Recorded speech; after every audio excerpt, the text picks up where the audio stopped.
My first question is, what are some of the most common challenges that you see in first generation students of color?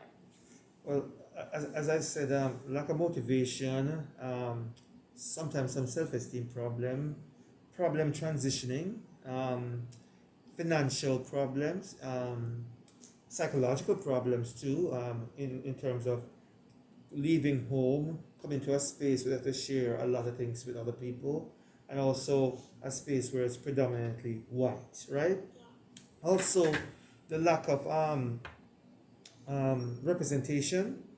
When I use the word low self-esteem, because they're probably the only person of color in their classes, sometimes they don't feel comfortable. They don't feel that they don't feel comfortable to speak in the class because they feel like the other kids are a little more progressive than they are, which is not true most of the time.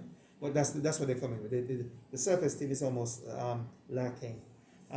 Also, too, sometimes a lot of first gen students come in wanting to make money, right? Their first thing is to make money, but another think about, oh, I can change me, right? And I can get a job that I would like rather than cash crop making money.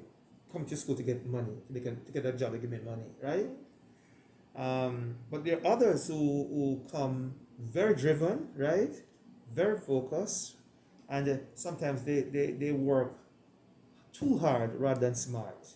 When I mean too hard, rather than spending time to plan their work, they're overly involved in activities, extracurricular activities, and undercommitted to their schoolwork.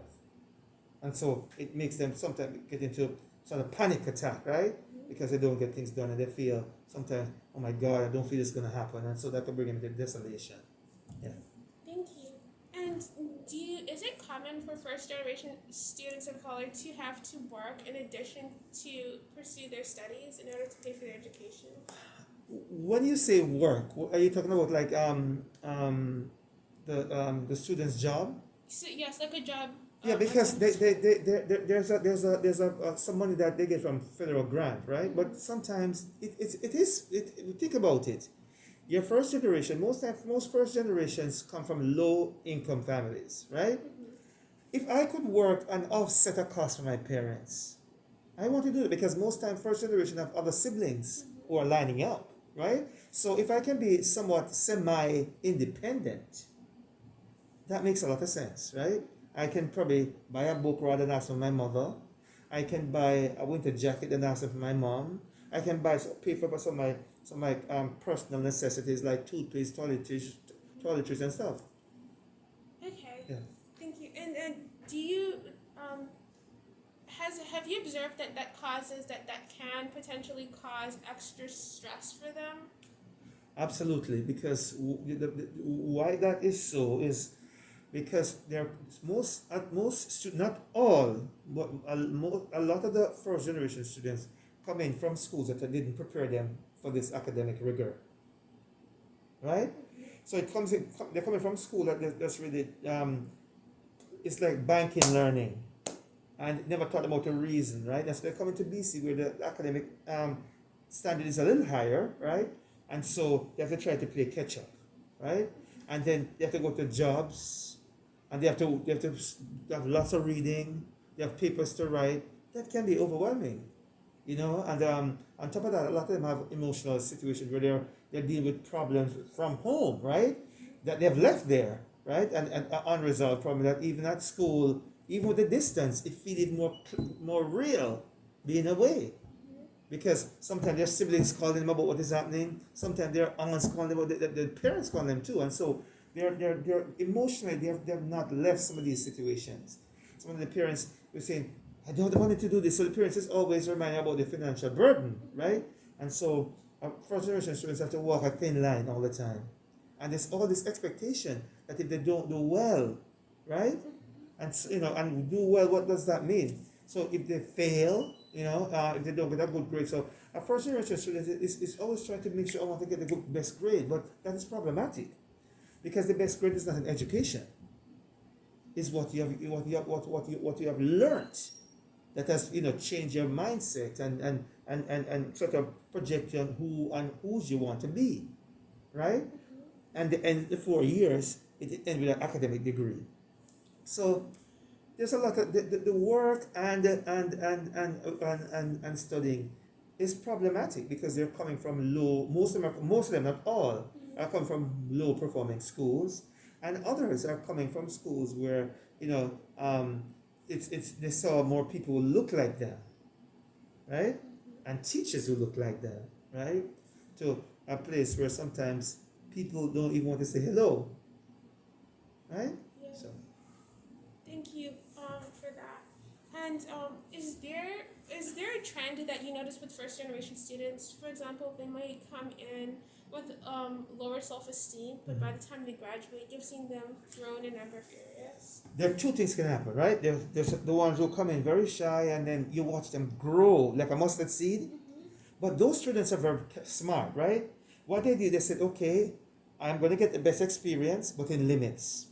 I know that my work comes first than anything else. So if I'm in a dance group or in a club and it's taking up too much of my time, then I may have to pull out, right? You find that the students who come in sort of reserved, they learn to carve out their own space. They learn to carve out whose they are, right? They learn to carve out their study pattern and how to balance things, right? They learn to carve out the drama, right?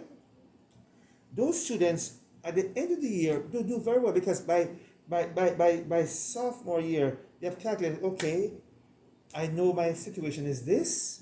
All right, I can talk to Father Michael and I can sort of what's the word I want to use? I can operate to see if I can get people who can put me in places. For example, I know I want to do research. I can do the community research program, or I can do Mountaineer, and that prepares me, help me to see if I can do research, right? Or they can say, okay, I want to do if I know that I'm not rich, so if I do the 4th year, I could leave with a first degree and a master's, or if I do after if I'm in my senior year, I can think about what masters I'd like to do, so I don't have to come back to school and incur a cost, right? Those kids do very well because they're driven and they're strategic.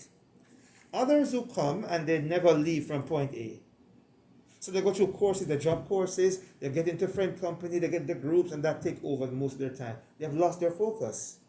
And so there's no balance, right? And you find that most of those students have to either repeat a year, leave and don't finish, right? And it's a small minority because I've seen literally that most of them do graduate. Yeah. So there's probably a small percentage. Okay. Yeah. Thank you. And my last question is, what advice do you normally give to first generation students? Number one, despite the school that you came from, whether it be academically good or not, despite that you come from a rich family or not, despite your color, as a student of color, cement yourself here. Tell yourself that you are meant to be here, right? Because 33,000 people applied and you got in, there must be a reason. And then you ask yourself, okay, I've gotten in, how do I navigate to see where I can get help in order to grow, right? How do I find mentors, people who can be honest to me, not only tell me what I like to hear, who can be honest to me about my trajectory, right? And two, how do I sort of finesse people who can put me in a position where I can get an internship, where they can connect me to alumni, right? And one, I'm not afraid to ask for help, right? And so I take care of myself. So if I'm having a mental breakdown, rather than staying there and die, I go on to counseling to talk through what is going on, right? I talk about some of these things that are endurance that is blocking me, right? Because if you can't change somebody else, you can only change yourself. So I always say to them, please know who you are, right? And re-know who you are, right? And that's how you're gonna grow. But also find friends and the groups that will help you to grow. Get out of negative situations. just leave it alone, you know? And always remind yourself that, listen, in 4 years, there'll be four more first generations coming behind you. So you are an example, right? Thank you so much for your time, Father Marco. Sure. Thank you. Anytime. Thank you.